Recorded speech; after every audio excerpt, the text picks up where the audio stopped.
Assalamualaikum warahmatullahi wabarakatuh. Alhamdulillah rabbil alamin, wassalatu wassalamu ala Muhammadin wa ala alihi wa sahbihi ajmain, wa ba'du. Jamaah sekalian, kita selesaikan, kita teruskan sampai dengan 40 hadis yang sepertinya masih ada kekurangan. Karena itu kita tuntaskan, dan insya Allah setelah ini kita akan masuk kepada ayat-ayatnya. Hadis sahih diriwayatkan oleh Al-Imamu Muslim di dalam sahihnya melalui istri beliau bernama Aisyah radhiyallahu anha. Kata beliau, qalat, yakni Aisyah radhiyallahu anha berkata, rakhasa Rasulullah sallallahu alaihi wasallam fi amrin. Rasulullah dalam suatu hari mengeluarkan kebijakan yang meringankan. Fatanazzaha anhu nasun minan nas. Tetapi ada orang tanazzaha. Tanazzaha itu ingin berbersih diri. Maksudnya di sini adalah ingin menghindar. Maksudnya di sini tidak menerima. Mungkin saja seperti kita itu adalah ngapain mengambil yang ringan? Toh kita masih kuat. Ngapain mengambil sesuatu yang sebetulnya kita masih perkasa? Padahal Rasulullah SAW memberikan keringanan. Dan inilah bagian dari keistimewaan Al-Islam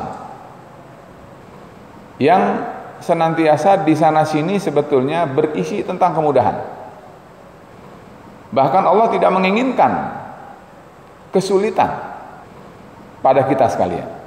Yang Allah inginkan adalah bahwa kita beribadah kepada Allah Subhanahu wa taala dengan segala semangat dan kemauan, dan kalau kita mau maka tidak ada kesulitan.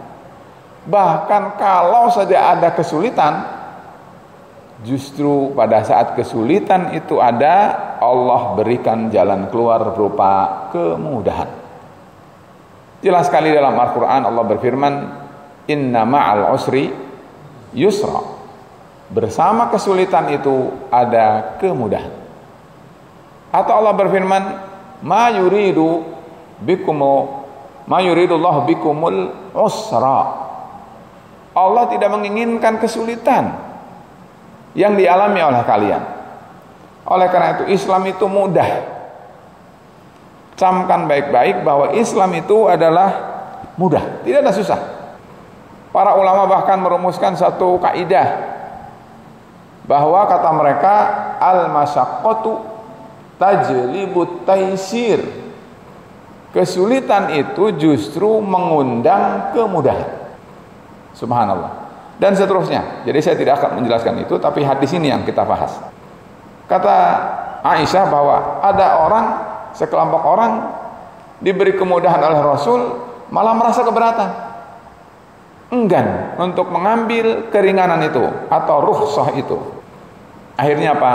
Fabalagha dzalika an-nabiyya sallallahu alaihi wasallam.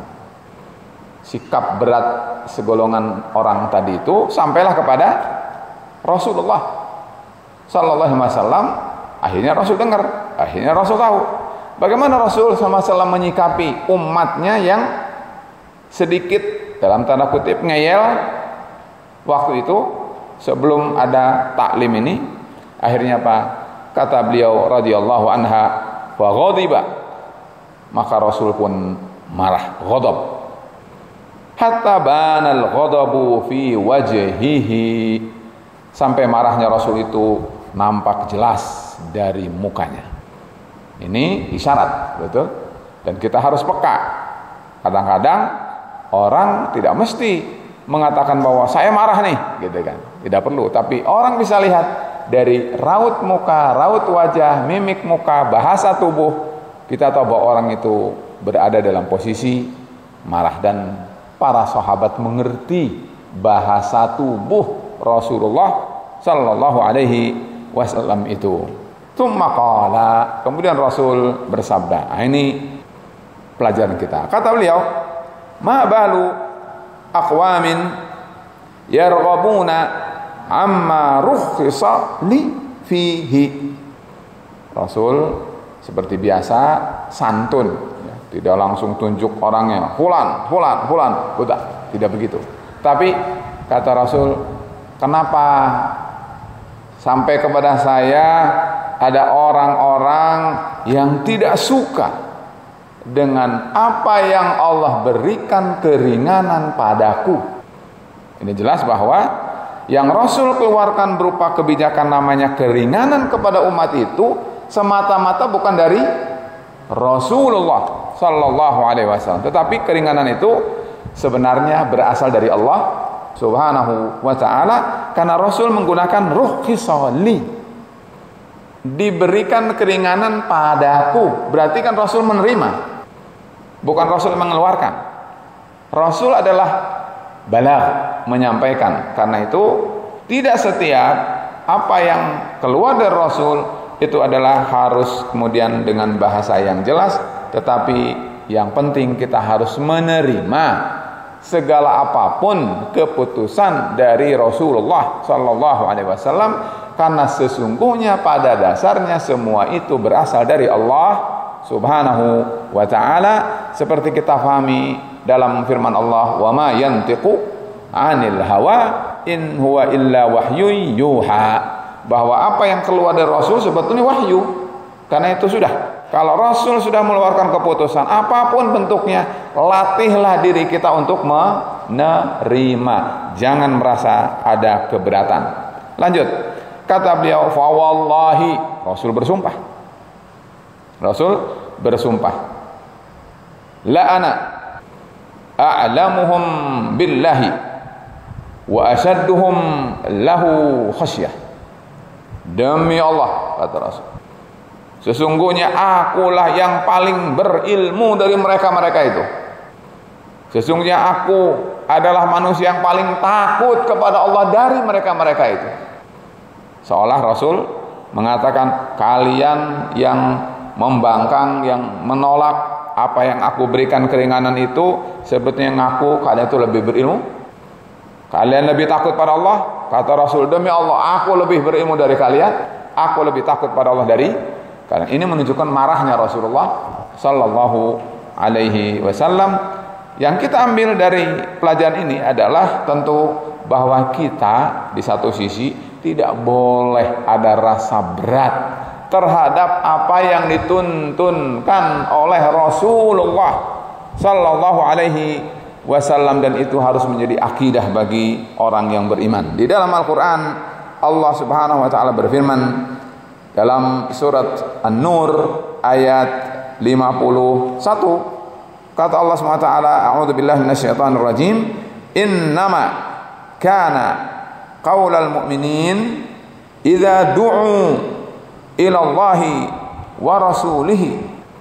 Perkataan orang yang beriman itu pada saat dia diseru, diajak, dipanggil kepada Allah dan kepada Rasulullah, tidak ada kata lain. Innama itu hasrun, berarti tidak ada kecuali, berarti hanya. Apa maksudnya? Hanya satu. Pada saat kita mendengar seruan Rasulullah, seruan Allah Subhanahu wa Ta'ala, kata Allah, liyahkuma bainahum, untuk Allah dan Rasulnya memutuskan di antara mereka, ayyaqulu sami'na wa ata'na.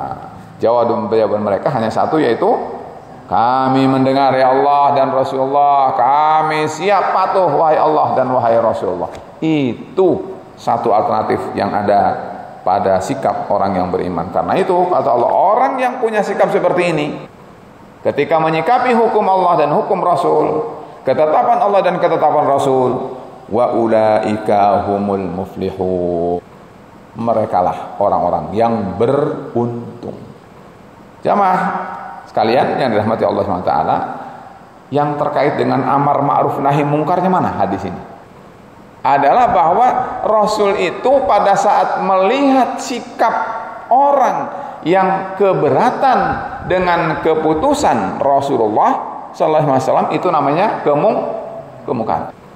Kemungkaran itu tidak dibiarkan, tetapi langsung oleh Rasulullah SAW disikapi, diingkari dalam bentuk tadi. Kalau dilihat dari sisi psikologisnya, Rasul marah, betul tidak? Dan marah seperti itu adalah marah karena Allah Subhanahu wa taala. Karena itu hadis ini bisa juga diambil faedahnya adalah marah karena Allah Subhanahu wa taala. Tapi kita kaitkan dengan amar ma'ruf nahi munkar adalah bahwa pada saat kita melihat ada orang yang merasa keberatan, menolak, membangkang, menentang terhadap tuntunan syariat atau keputusan Allah, Al-Qur'an maupun sunnah Rasul, maka itu adalah merupakan wujud dari kemungkaran, dan sikap kita hendaknya segera datangi orang itu, beri nasihat agar dia kembali kepada jalan Allah yang benar, lalu menjadi orang yang bersikap sami'na wa ata'na. Demikian, mudah-mudahan bermanfaat, dan selalu kita berdoa bermohon pada Allah agar Allah memberi hidayah kepada kita, agar kita selalu bersikap sami'na wa ata'na terhadap perintah Allah dan perintah Rasulullah, ketetapan hukum Allah dan Rasulullah. Wassalamualaikum warahmatullahi wabarakatuh.